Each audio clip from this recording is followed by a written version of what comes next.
when a young settler woman defied her entire wagon train to save a dying Comanche warrior. She never imagined that the enemy's medicine would become the key to saving her own people's children. But as deadly fever swept through the camp and desperate families turned to the very savage remedies they'd once condemned, Margaret Whitefield faced an impossible choice. Would she risk everything to heal those who had cast her out? The smell of burning bacon fat made Margaret Whitefield's stomach growl as she crept between the wagons in the gray light before dawn. 1859 had been a hard year for everyone heading west to California, but it had been especially cruel to orphans. She clutched a tin cup in her dirt-stained hands, hoping someone might spare a few drops of coffee before the day's journey began. "Get away from there!" Mrs. Crawford's sharp voice cut through the morning quiet like a whip crack. "We've already given you people enough charity." Margaret's cheeks burned with shame, but she didn't back down. "My brother Benjamin is sick. He needs something warm to drink." "Should have thought of that before your parents died and left you as burdens on decent folks," Mrs. Crawford snapped, turning her back with a swish of her heavy brown skirt. The wagon train had been Margaret's whole world for 3 months now. 47 families, 162 people, and more than 200 head of cattle, all moving slowly across the endless grasslands toward a dream of gold and good farmland. But for Margaret and 10-year-old Benjamin, the dream had turned into a nightmare when cholera took their parents outside Fort Kearny. Margaret walked back to their small wagon, the last one in the long line. Benjamin was awake, coughing into a rag that showed spots of blood. His green eyes looked too bright in his pale face. "Did you get any food?" he whispered. Margaret forced a smile. "I'll find something. Don't worry." But worry was all she could do these days. The other families barely tolerated the orphaned siblings. Without a man to help with heavy work or provide protection, Margaret and Benjamin were seen as dead weight. Wagon Master Coleman had made it clear they could stay only as long as they didn't cause trouble. The problem was that Margaret's grandmother had taught her things that most white settlers called witchcraft, Cherokee healing ways, using plants and herbs that could cure sickness and ease pain. Back in Tennessee, these skills had been respected. Out here on the frontier, they made people nervous. "Margaret!" Dr. Williamson's urgent voice made her turn. The train's physician was hurrying toward their wagon, his black medical bag bouncing against his leg. "Mrs. Patterson's baby is burning with fever. Nothing I've tried is working." This was Margaret's chance. She grabbed her own medicine pouch, a soft leather bag filled with dried plants her grandmother had taught her to gather. "I can help." Dr. Williamson hesitated. He was a proper Boston-trained doctor, not some frontier herb woman. But the baby was dying, and desperate times called for desperate measures. Margaret knelt beside the tiny infant, feeling the dangerous heat radiating from the small body. She mixed willow bark with cool water, then gently dripped the bitter medicine between the baby's lips. Within an hour, the fever began to break. "How did you know to do that?" Dr. Williamson asked, genuine curiosity replacing his earlier doubt. "My grandmother learned from Cherokee healers. They taught her that willow bark fights fever better than anything else in nature." The doctor nodded slowly. Perhaps there's wisdom in old ways after all. Word of the baby's recovery spread through the wagon train like wildfire. Some families began to look at Margaret with new respect. Others grew even more suspicious. Mrs. Crawford whispered that Margaret was probably in league with hostile Indians, using their dark magic to curse Christian folk. But Margaret didn't have time to worry about gossip. Benjamin's cough was getting worse, and she recognized the signs of lung fever. The same sickness that had weakened their father before cholera finished him off. As the sun climbed higher, the wagon train prepared to move. Margaret helped Benjamin into their wagon, noting how he struggled for breath. She would need to find the right herbs soon, or she might lose the only family she had left. The line of wagons began to roll, wheels creaking and harnesses jangling. Margaret walked alongside their oxen, watching the vast Texas grasslands stretch endlessly ahead. Somewhere out there, hostile tribes watched their progress. Somewhere behind them, civilization grew farther away with each step. She touched the medicine pouch at her waist, feeling the dried plants that connected her to her grandmother's wisdom. These frontier families might not trust her Cherokee healing ways, but those same plants might be the only thing standing between them and death in this unforgiving wilderness.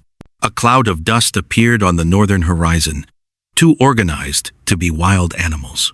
Margaret squinted against the bright morning sun, trying to make out shapes in the distance. Riders, moving fast, and they weren't wearing blue cavalry uniforms. "Coleman!" she called toward the front of the train. "Riders coming in from the north." The wagon master raised his telescope, studying the approaching dust cloud. When he lowered it, his face had gone pale. "Circle the wagons," he shouted. "Comanche war party!" War cries split the morning air like thunder, as 30 painted warriors swept down from the hills surrounding the hastily formed wagon circle. Margaret pulled Benjamin behind their overturned wagon, her heart hammering as bullets and arrows began flying in both directions. "Stay down and don't move," she whispered fiercely in his ear. The attack was swift and brutal. Comanche warriors on painted ponies rode in tight circles around the wagon train, using their incredible horsemanship to fire arrows and rifles while staying low against their horses' necks. The settlers' return fire mostly hit empty air. Margaret pressed her face against the wagon wheel, trying to see what was happening. Through the chaos of smoke and dust, she spotted Jonas Fletcher's teenage son, William, lying motionless near the water barrels. Mrs. Patterson screamed as warriors tried to stampede the livestock. Old Peter Donnelly was reloading his rifle with shaking hands. Then something caught Margaret's eye that made her blood turn cold. One of the Comanche warriors had been thrown from his horse and lay crumpled behind a large boulder about 60 yards from the wagon circle. Even at this distance, she could see the dark stains spreading across his buckskin shirt. He was badly hurt and completely cut off from his war party. The warrior tried to sit up, one hand pressed against his side where blood seeped between his fingers. He looked young, maybe close to her own age of 19.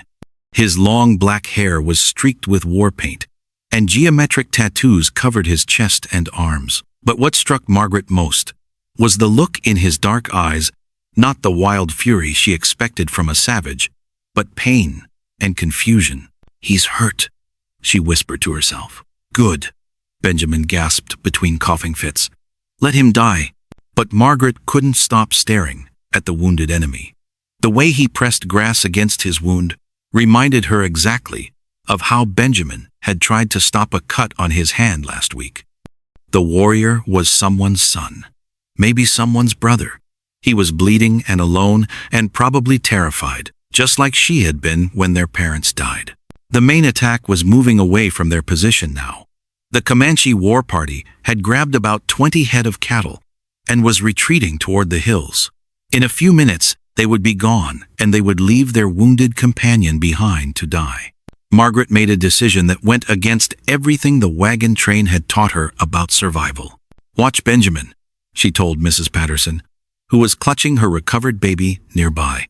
Then she grabbed her medicine pouch and crawled out from behind the wagon. "Margaret, no!" Benjamin called after her, but she was already running across the open ground toward the boulder. The wounded warrior saw her coming and tried to raise his rifle, but his hands were shaking too badly to aim. Margaret approached slowly, her hands visible and empty except for her leather medicine bag. "I want to help," she said softly, though she doubted he spoke English. Up close, she could see the wound was serious. A bullet had torn through the left side of his abdomen, and infection was already setting in around the edges. Without proper treatment, he would be dead by nightfall. The warrior studied her face with intelligent eyes, then spoke in rapid Comanche.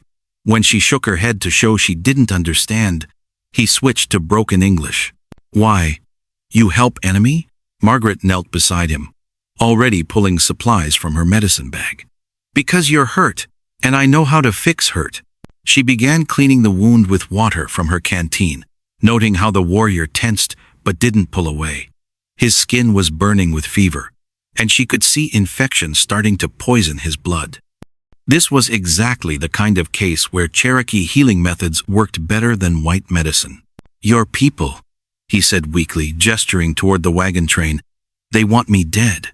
"My people want a lot of things," Margaret replied, mixing a poultice of yarrow and sage.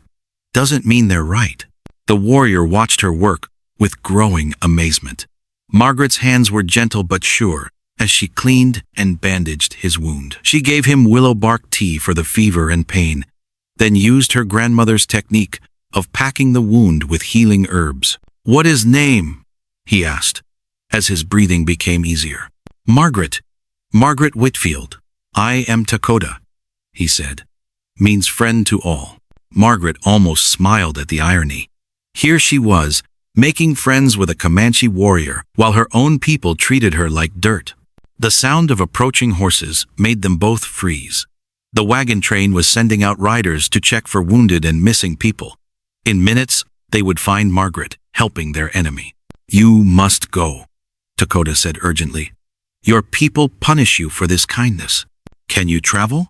He struggled to sit up, wincing with pain but managing to stay upright. "I think so." Margaret helped him to his feet, noting how he swayed dangerously. The fever and blood loss had weakened him badly, but he might survive if he could reach his own people. "There," she pointed toward a distant line of trees. "Follow the creek north. Your war party went that direction." Dakota looked into her eyes with an expression she couldn't quite read. Then he reached into a small pouch at his belt and pulled out something that made Margaret gasp. It was a piece of jade, carved into the shape of a healing hand, smooth and green as spring water. He pressed it into her palm. "For medicine woman who sees with heart, not hatred," he said. Then he was gone, disappearing into the grassland like morning mist. Margaret clutched the jade carving and ran back toward the wagon train, her mind racing. She had just risked everything to save an enemy's life. The question now was whether that enemy might someday save hers. "Have you completely lost your mind?" Wagon Master Coleman's voice cut through the morning air like a whip crack, causing every person within 50 yards to freeze mid-task. His weathered face had turned the color of dried leather as he stared down at Margaret, who knelt beside the unconscious Comanche warrior she'd been tending since dawn. The attack had ended 3 hours ago, leaving 2 settlers dead and the entire camp on edge. Smoke still rose from a burned wagon, and children whimpered in their mother's arms. In this atmosphere of fear and grief, Margaret's act of mercy looked like the worst kind of betrayal. "He's badly hurt," Margaret replied without looking up from where she was cleaning the warrior's wounds with willow bark tea. Her hands moved with practiced skill, the same way she'd tended her dying father during those terrible weeks of fever. "If we leave him here, infection will kill him within days." "Good riddance to bad rubbish," snarled Jonas Fletcher, whose wagon had lost an axle during the attack. The burly blacksmith's face bore fresh scratches from diving for cover behind his anvil. "You're giving aid and comfort to a savage, girl. This goes against everything decent and Christian." A crowd was forming now, drawn by Coleman's shouting. Margaret could feel their angry stares burning into her back, but she continued her work.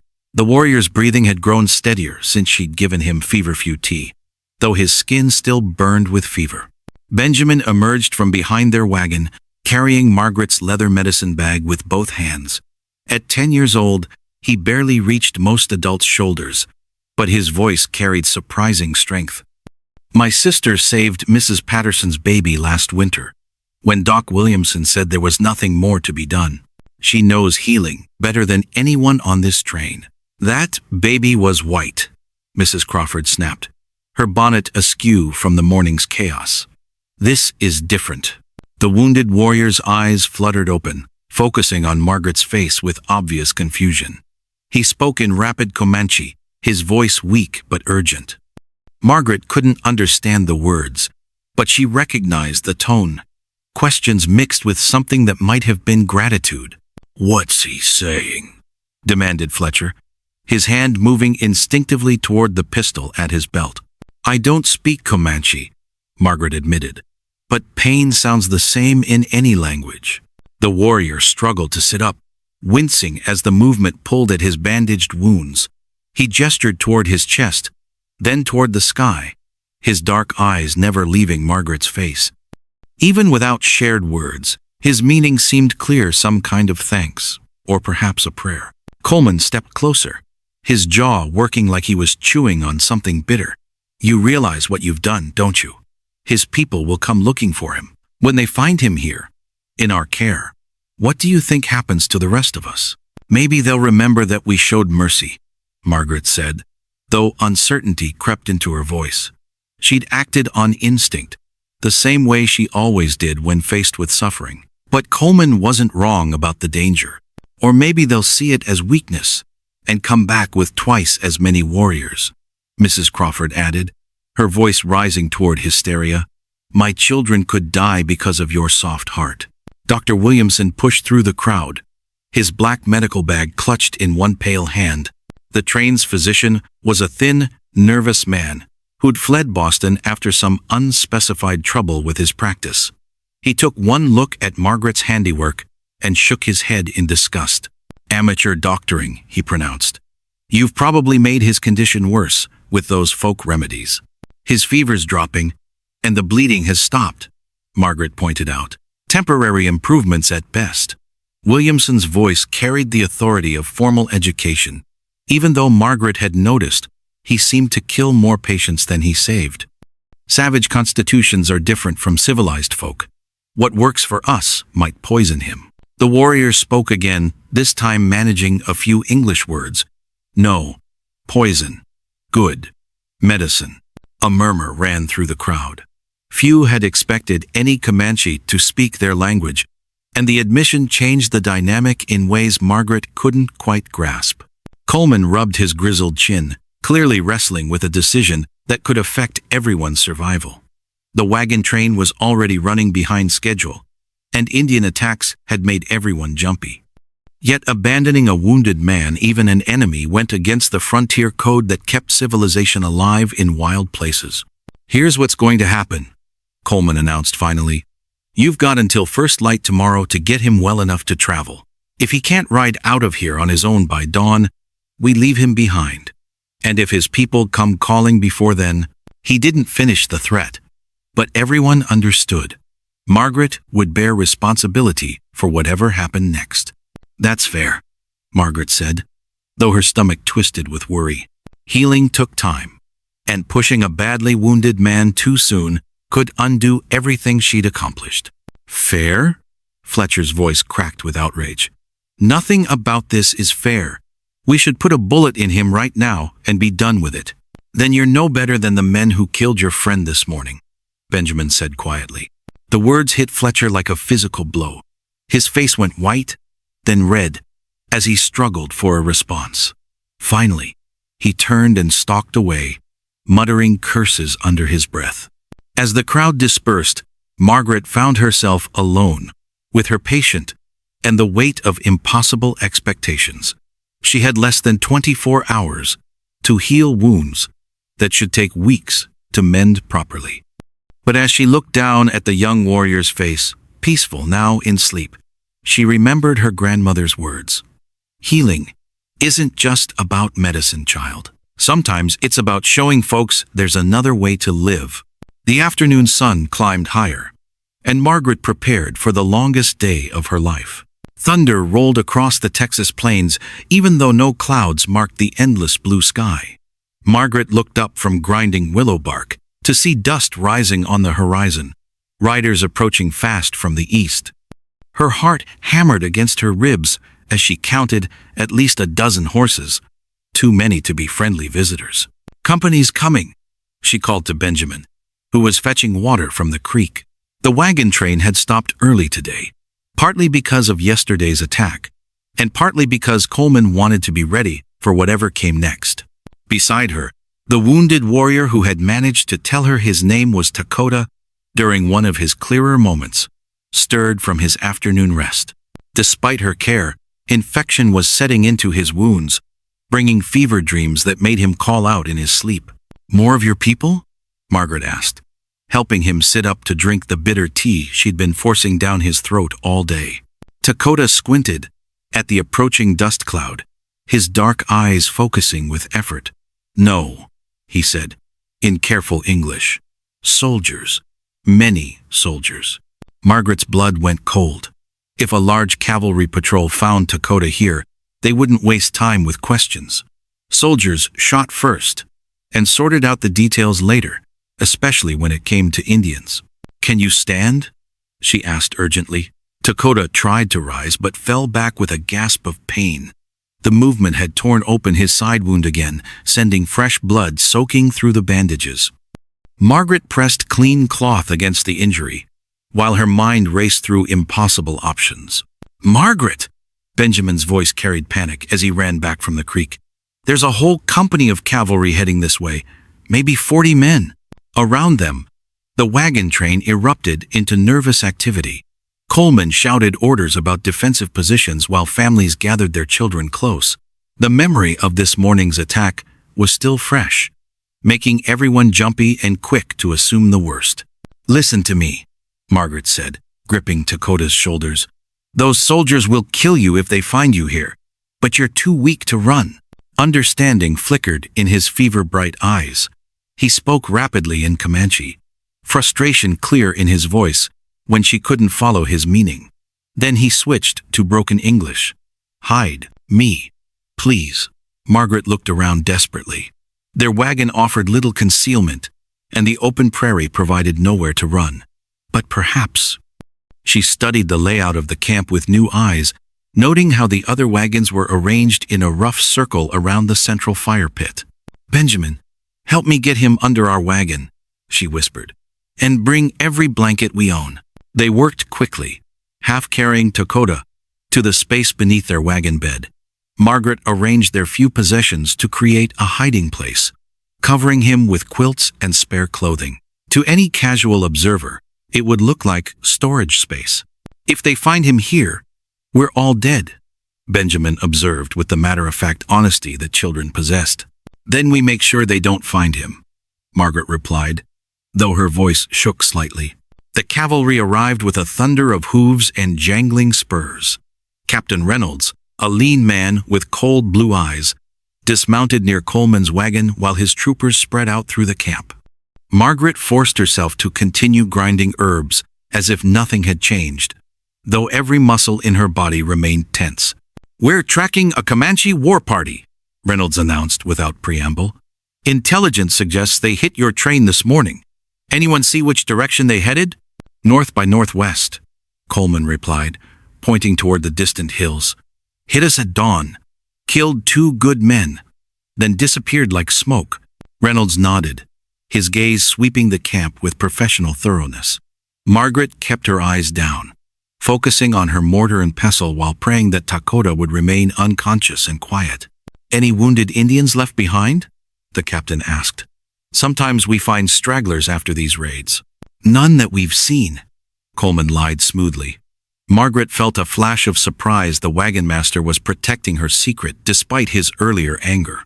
One of Reynolds' sergeants approached their wagon, his eyes drawn by Margaret's medical supplies. "What's all this, miss?" "Healing herbs," Margaret replied, meeting his stare calmly. "I help tend the sick and injured." The sergeant poked at her herb bundles with casual curiosity. "Learn this from your mother?" "My grandmother," Margaret said. She knew Cherokee medicine. Something in the soldier's expression shifted, becoming more interested. "Cherokee, eh? They make good medicine, I'll grant you that. Saved my life once during the Creek Wars." Relief flooded through Margaret as the sergeant moved on, without searching further. But her heart nearly stopped when she heard a faint cough from beneath the wagon, barely audible but enough to make her blood freeze. Reynolds' head turned sharply toward the sound. "What was that?" "Probably just settling wood," Coleman said quickly. "These old wagons creak and groan something fierce." The captain studied their wagon for another long moment, then shrugged and turned away. "Mount up," he called to his men. "We're burning daylight." As the cavalry rode away in a cloud of dust, Margaret finally allowed herself to breathe. But when she checked on Dakota, her relief turned to alarm.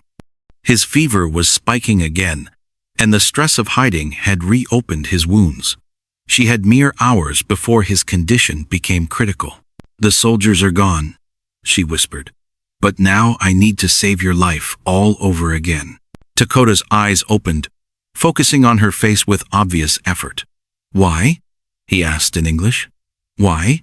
"Help enemy." Margaret considered the question as she prepared fresh bandages. Why was she risking everything for someone she'd never met before today? The answer came from somewhere deeper than logic. "Because," she said softly, "sometimes doing what's right matters more than doing what's safe." As darkness fell over the Texas plains, Margaret began the real fight for Dakota's life.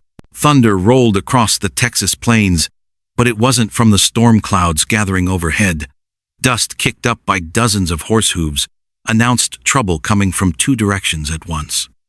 Margaret's heart hammered against her ribs as she spotted blue cavalry uniforms charging toward camp from the east, while 3 Comanche warriors materialized like ghosts on the western ridge.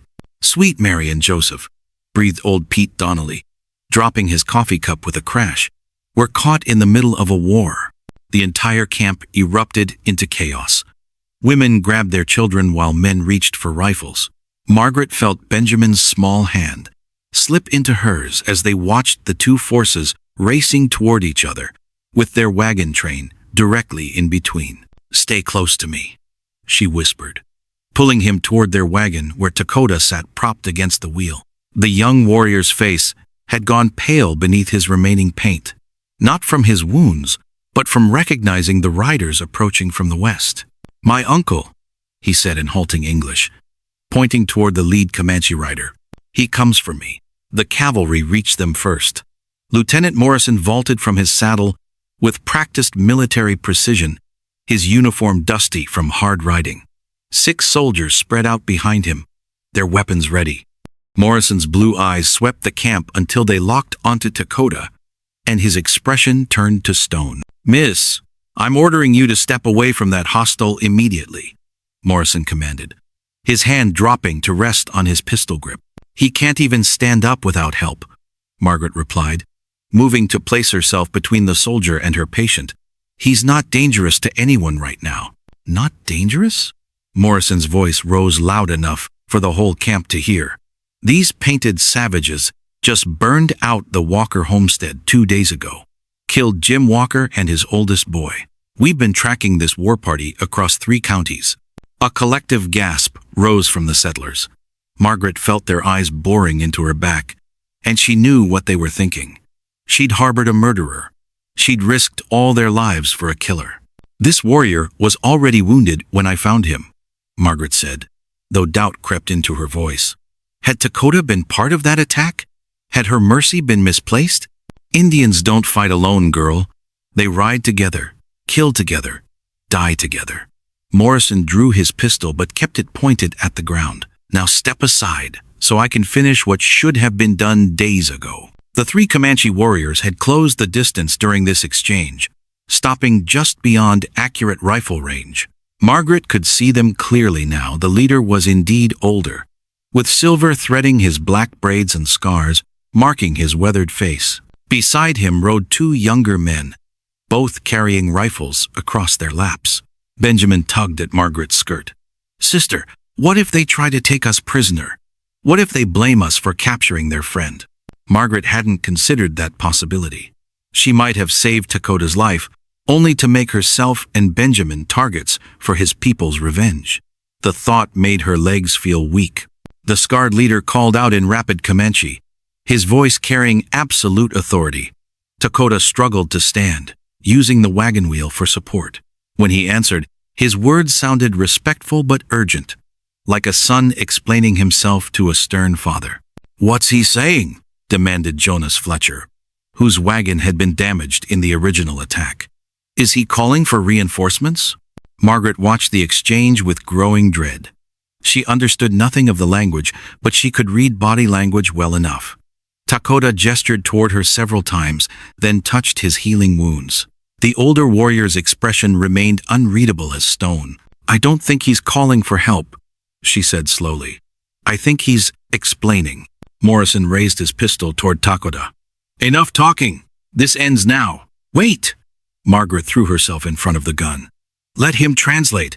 Let us understand what's happening before anyone else dies. The tension stretched so tight, Margaret could almost hear it humming in the air. Wagon Master Coleman had emerged from behind his wagon, rifle in hand, but pointed at the ground. Mrs. Crawford clutched her youngest child, while Jonas Fletcher aimed his hunting rifle at the mounted warriors. Dakota spoke again to his uncle, then turned to face both Morrison and the gathered settlers. His voice carried surprising strength, despite his injuries.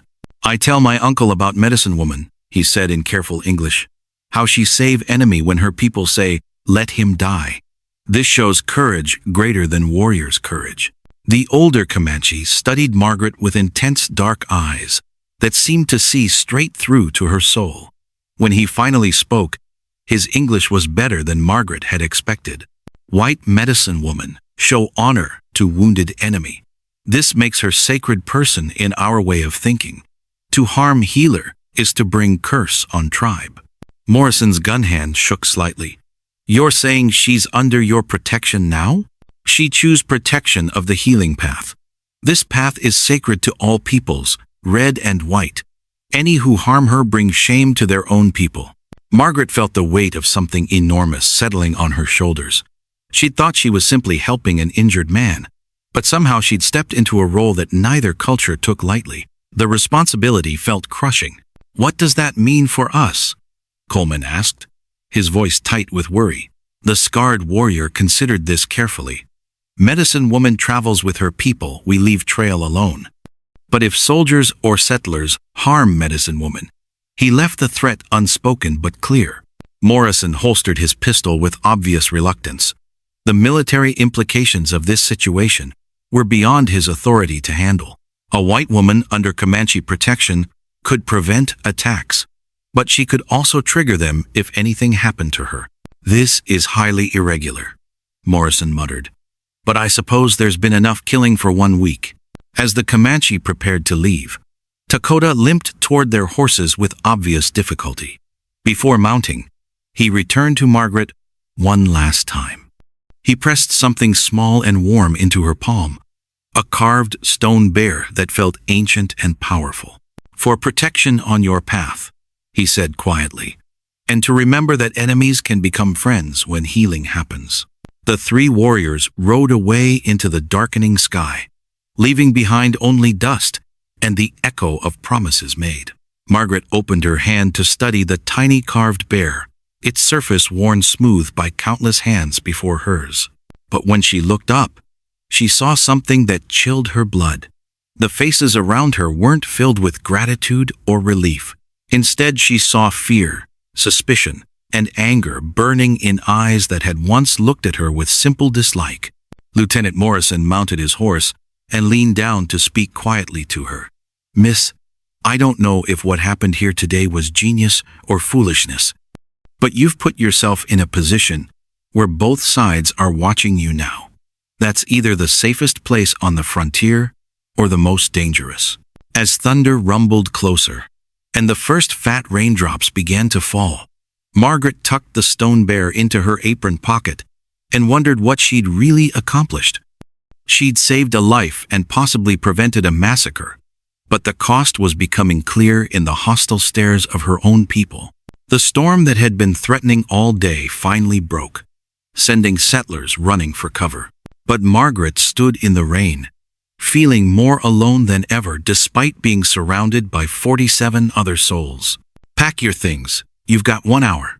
Wagon Master Coleman's words hit Margaret like a physical blow as she knelt beside their morning fire 3 days later. The smell of burning coffee grounds mixed with the bitter taste of betrayal in her mouth. Benjamin dropped the tin plate he'd been washing. What do you mean?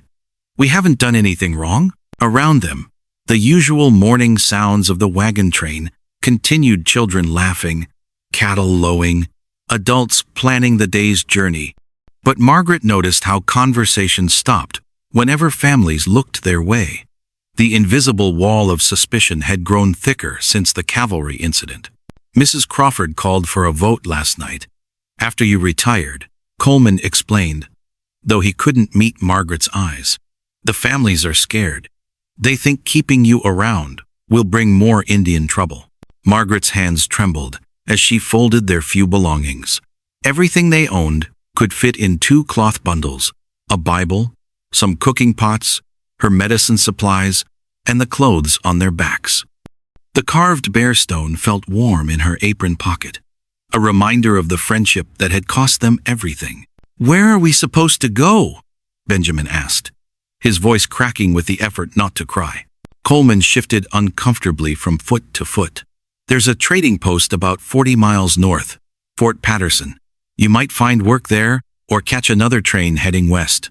The voting had happened around the Crawford wagon after evening prayers, while Margaret and Benjamin slept. Mrs. Crawford had spoken first, her voice carrying the authority of someone whose husband owned the largest wagon and most cattle in the train. "That girl has marked us all," she declared to the circle of worried faces lit by flickering firelight. "Every Indian from here to California knows we're harboring someone who helped their warriors. They'll track us like wolves following a blood trail." Mrs. Patterson, whose baby Margaret had delivered safely 2 months earlier, had tried to speak up. "But she's helped so many of us.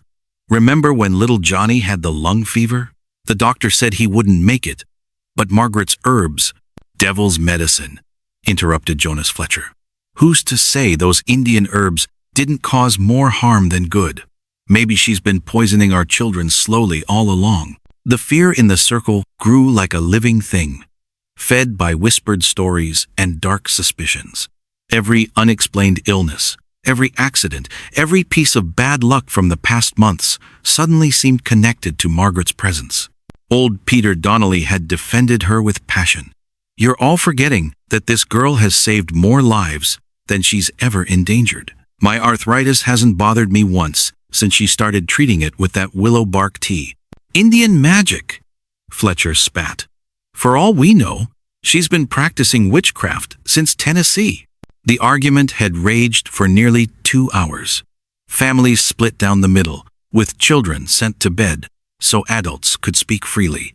Some remembered Margaret's kindnesses, the difficult birth she'd guided, the fevers she'd broken, the cuts and burns she'd healed with gentle hands and strange-smelling poultices. But others remembered the stories they'd heard about Indian raids, about captives taken in the night, about settlers found scalped and mutilated. Fear always shouted louder than gratitude. The final vote came near midnight. 16 families to expel Margaret and Benjamin. 11 to let them stay. 5 who refused to vote at all. Coleman had announced the decision with obvious reluctance, but a wagon master's authority depended on keeping the majority happy. Now Margaret found herself loading their possessions into a borrowed handcart, while 47 people, who'd shared meals and prayers with them for months, prepared to abandon them on the empty prairie. The injustice burned in her throat like swallowed smoke. "Margaret." Mrs. Crawford approached hesitantly, carrying a small flour sack tied with string. Dark circles under her eyes suggested she hadn't slept much after the vote. "I brought you some supplies: hardtack, jerky, a little coffee and sugar. Keep it for your own family," Margaret replied, without looking up from packing their cooking pot. "You'll need every bit of food for the journey ahead. Please, I know this seems cruel, but we have 8 children in this train. If keeping you puts them at risk." Mrs. Crawford's voice trailed off into uncomfortable silence. Benjamin stepped between them, his young face hard with an anger Margaret had never seen before. "My sister saved a dying man's life. If that makes us dangerous to be around, then maybe we don't want to travel with people who think kindness is evil." Mrs. Crawford flinched as if he'd slapped her. She set the food sack down near their wagon wheel anyway and walked away without another word, her shoulders bent with what might have been shame or relief. As the wagon train prepared for departure, Margaret made one final attempt to change their minds. She found Dr. Williamson checking on the Crawfords' youngest boy, who'd been suffering from a persistent cough. "Doctor, you know what Cherokee medicine can accomplish," she said quietly. "If more people get sick on the trail west, you'll need that knowledge to help them." Williamson barely glanced at her, his attention focused on listening to the child's chest with his stethoscope. Modern medical science doesn't require primitive superstitions, miss. Prayer and proper treatment cure disease, not heathen herb mixtures. Margaret bit back her response about how his proper treatment had nearly killed Emma Morrison while her primitive superstitions had saved the girl's life. Some people would rather cling to familiar failure than embrace unfamiliar success. The sun climbed higher as the wagon train organized for departure. Margaret and Benjamin stood beside the rutted trail, their handcart loaded with everything they owned in the world. Dust kicked up by 50 oxen and 25 wagons would soon be all that remained of their former companions. One by one, the wagons rolled past them. Some families looked away in embarrassment or shame. Others stared with curiosity, as if Margaret and Benjamin were exotic animals they'd never see again. A few children waved from wagon beds until their mothers pulled their hands down. Mrs. Patterson drove the last wagon in line. As she passed, she slowed her oxen to a walk and leaned over to speak quietly. "There's a pouch of medical supplies hidden in your flour sack. And Margaret, what you did took more courage than any of these folks will ever have." Before Margaret could respond, Mrs. Patterson snapped her reins and hurried to catch up with the train. Margaret watched until the woman's wagon disappeared over a distant hill, feeling a small warmth in her chest despite everything. When the last wagon vanished, and silence settled over the prairie like a heavy quilt, Margaret and Benjamin stood alone beneath an endless sky. 40 miles stretched between them and Fort Patterson, with no clear path through the wilderness that lay ahead. Benjamin wiped his eyes with his sleeve, trying to hide tears he was too proud to shed.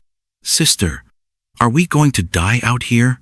Margaret looked down at her brother, barely 10 years old, already orphaned twice, now exiled because of choices she'd made for both of them. The weight of responsibility pressed down on her shoulders until she could barely breathe. "I don't know what's going to happen," she admitted, wrapping her arm around his thin frame. "But I'm not sorry I helped Dakota, and I'm not sorry we're the kind of people who help others when they're hurting." A hawk circled overhead, its cry echoing across the empty grassland.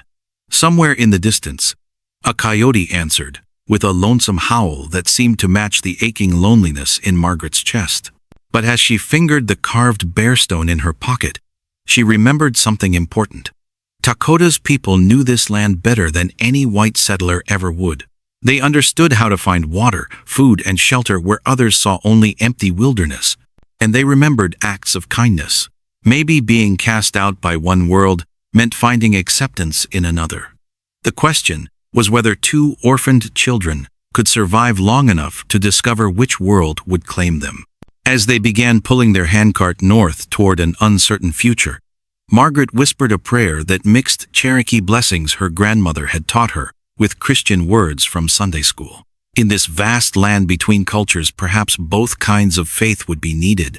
The prairie stretched endlessly ahead, full of dangers and possibilities they couldn't yet imagine. The first child collapsed while gathering buffalo chips for the evening fire. Little Emma Morrison, only 7 years old, stumbled forward with strange red spots covering her arms like scattered rose petals. Her aunt rushed to catch her, as fever claimed the girl's small body. "Mountain fever," Dr. Williamson announced grimly, after examining Emma in her family's wagon. His weathered hands shook slightly as he spoke the words that terrified every pioneer family. "We've seen it before. Spreads fast among children." Margaret stood at the edge of the worried crowd, her heart sinking. She recognized those spots, the burning fever, the way Emma's breathing had grown shallow and quick. 3 more children showed symptoms by sunset: the Crawford twins and young Peter Donnelly. By midnight, 6 families faced their worst nightmare. "This sickness follows death. Mrs. Provides," Crawford declared loudly near the central fire, her voice carrying across the camp. "First that savage brings violence to our peaceful train. Now disease spreads among our innocent babies. The Lord is punishing us for harboring enemies." Her words found eager listeners. Fear made people search for someone to blame, and Margaret felt dozens of eyes turn toward her with suspicion. She pulled Benjamin closer, remembering how quickly scared people could turn dangerous. Dr. Williamson emerged from the Morrison wagon, looking defeated. His medical bag contained only basic supplies: laudanum for pain, mercury pills that often caused more harm than healing, and bloodletting tools that weakened patients further. 3 days of travel from the nearest fort meant no help was coming. "The fever's getting worse," he announced to the gathered families. "Emma's not responding to treatment. I'm afraid we might lose her." Mrs. Morrison began weeping openly.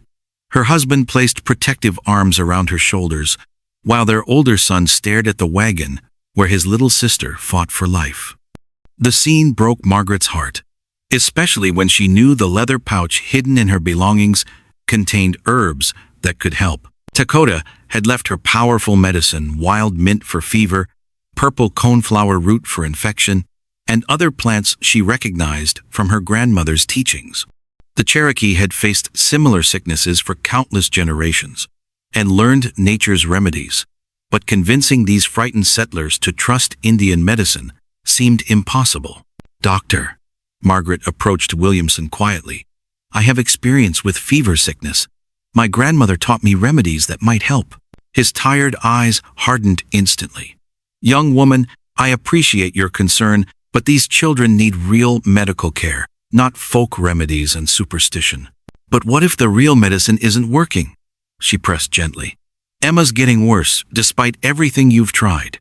"Absolutely not." Mrs. Crawford had overheard their conversation and now stood between Margaret and the doctor like an angry guardian.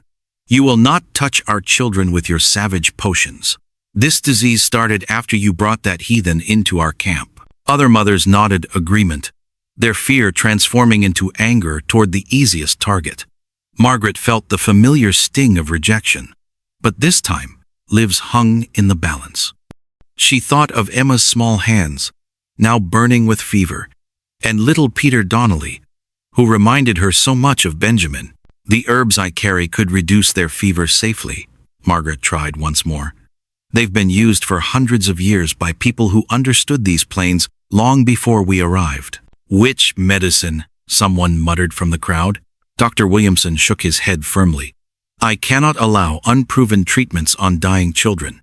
These families trust me to provide proper medical care, not gamble with native remedies." Margaret walked slowly back to her wagon, feeling the weight of helpless knowledge.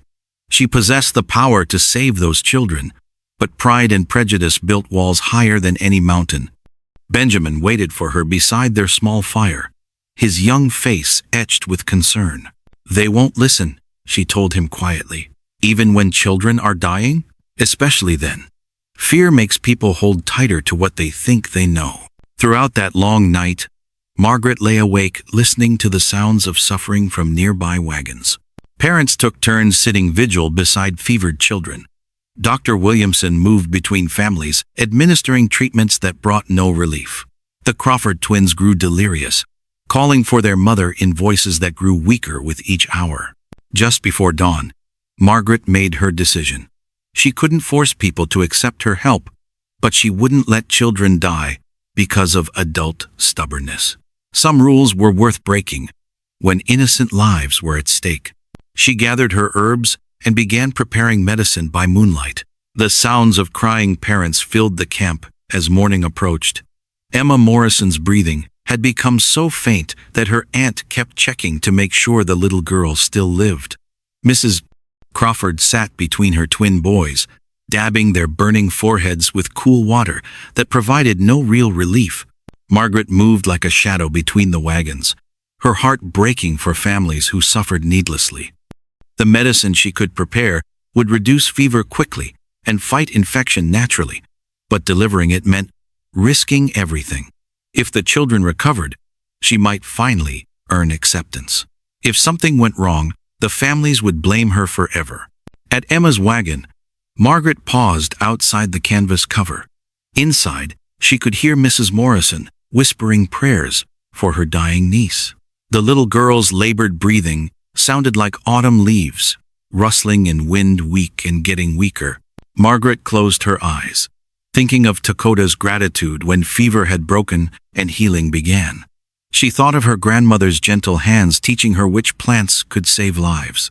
Most importantly, she thought of Emma's bright smile just days before, when the child had offered to share her cornbread with Benjamin. Some choices were bigger than fear. Margaret lifted the wagon cover and stepped inside. A miracle happened while everyone slept. Emma Morrison sat up in her wagon as the sun painted the Texas sky orange and gold, asking for water in a clear voice that hadn't been heard for 3 days. Her fever had broken completely, the dangerous red spots were fading, and her eyes sparkled with returning life. What in heaven's name? Dr. Williamson stared at his young patient in complete amazement. Just hours before, he'd prepared the family for the worst possible news. Now Emma smiled and reached for her doll like any healthy child might do on an ordinary morning. Mrs. Morrison burst into tears of joy, gathering her niece close while her husband stood frozen in shock. Word spread through the camp like wildfire. The dying child had somehow recovered overnight. Families rushed from their wagons to witness what seemed impossible. "Doctor, how did this happen?" Coleman demanded. "Yesterday you said she wouldn't last the night." Williamson shook his head slowly. "I've practiced medicine for 20 years, and I've never seen mountain fever break this quickly. It should have taken weeks of recovery, if she survived at all." Margaret watched the celebration from beside her wagon, knowing exactly what had caused Emma's remarkable healing. During the darkest hour before dawn, she had crept into the Morrison wagon and given the child a careful dose of Dakota's fever medicine wild mint tea mixed with purple coneflower root, prepared exactly as her Cherokee grandmother had taught her years ago. The risk had been enormous. If Emma had taken a turn for the worse, every finger would point toward Margaret as the cause. But seeing the little girl suffer while she possessed the cure had been unbearable. Some chances were worth taking when innocent lives hung in the balance. "Margaret," Benjamin's urgent whisper drew her attention. "The Crawford twins are asking for you. Their mother wants to know if you can help them too." Her heart leaped with cautious hope. Mrs. Crawford approached slowly, her earlier hostility replaced by desperate concern for her sick children. Behind her came other worried parents, whose little ones still burned with fever. "I owe you an apology, Mrs." Crawford said quietly, her voice thick with emotion. "I spoke harshly yesterday because I was frightened, but if you know something that might save my boys." Margaret nodded toward her medicine bag. "The herbs I use come from generations of healing knowledge. I learned them from my grandmother, who learned from Cherokee healers who understood these plains long before any of us arrived. Indian medicine." Dr. Williamson said the words like they tasted bitter in his mouth. "Medicine," Margaret corrected firmly. "Plants don't care about the color of skin or the language spoken when they heal.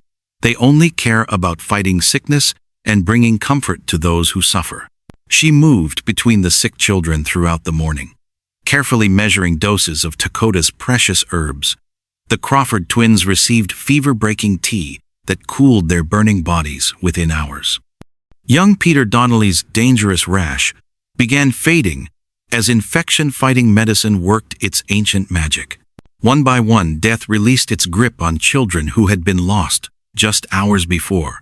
Lieutenant Morrison arrived from the fort in the late afternoon, expecting to find his niece's funeral. Instead, he discovered Emma playing with wooden blocks beside the family wagon, completely recovered from an illness that typically killed half its victims. "This is unprecedented," he told Coleman in amazement. "Mountain fever doesn't simply disappear overnight." "Miss Whitfield used special herbs," Coleman explained, his previous doubts now replaced by grudging respect. "Turns out that Comanche warrior she helped left her some powerful medicine." Morrison studied Margaret with new interest. "You mean to say that Savage actually helped save these children?" "His knowledge saved them," Margaret replied carefully, "just like my grandmother's Cherokee teachings saved him. Healing wisdom belongs to all people, Lieutenant. We just have to be brave enough to accept it." The officer nodded slowly, processing this unexpected truth. Perhaps there's more to learn from these natives than we assumed. As evening settled over the camp, Margaret found herself surrounded by grateful families who had shunned her just days before. Mrs. Morrison pressed a precious silver locket into her hands as thanks for saving Emma. The Crawford family offered their finest blanket for Benjamin's use during cold nights ahead. Most surprisingly, Dr. Williamson approached her with genuine curiosity, rather than professional jealousy. "Would you be willing to teach me about these herbal remedies?" he asked humbly. Clearly, my medical training missed some important lessons. Margaret smiled, thinking of her grandmother's patient voice, explaining which plants fought fever and which ones healed wounds. "I'd be honored to share what I know, Doctor. Healing works best when different knowledge comes together." Coleman announced that Margaret and Benjamin would travel at the front of the wagon train from now on, close to his own family, where their skills could benefit everyone. The siblings who had been outcasts became valued members of the community almost overnight. That final evening before reaching California, Margaret sat beside the campfire watching Benjamin laugh with children who had previously avoided him. The bone needle Dakota had left caught firelight as she mended a torn shirt, reminding her of connections that crossed all boundaries. In the distance, a lone horseman appeared briefly on a ridge too far to identify, but Margaret's heart recognized the silhouette. Dakota had kept his promise to watch over them during their journey west. She raised one hand toward the horizon, and the distant figure responded before melting back into the darkness. "Do you think we'll see him again?" Benjamin asked, following her gaze. "Maybe not him," Margaret replied thoughtfully. "But we'll meet others who need healing, and others who can teach us new ways to help. That's how medicine grows stronger, when different people share what they know."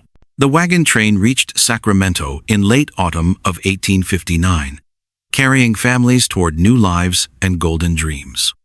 But they carried something more valuable than hopes for wealth, the understanding that healing could bridge any gap between peoples, and that sometimes the greatest medicine came from the most unexpected sources. Years later, when Margaret became known throughout California as a gifted healer who combined traditional medicine with native wisdom, she would always remember the night she chose courage over fear.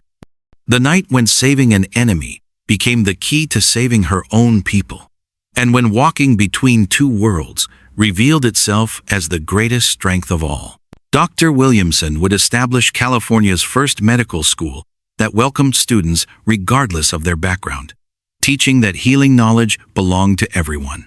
The Morrison family would name their next daughter after Margaret, ensuring the story lived on through generations.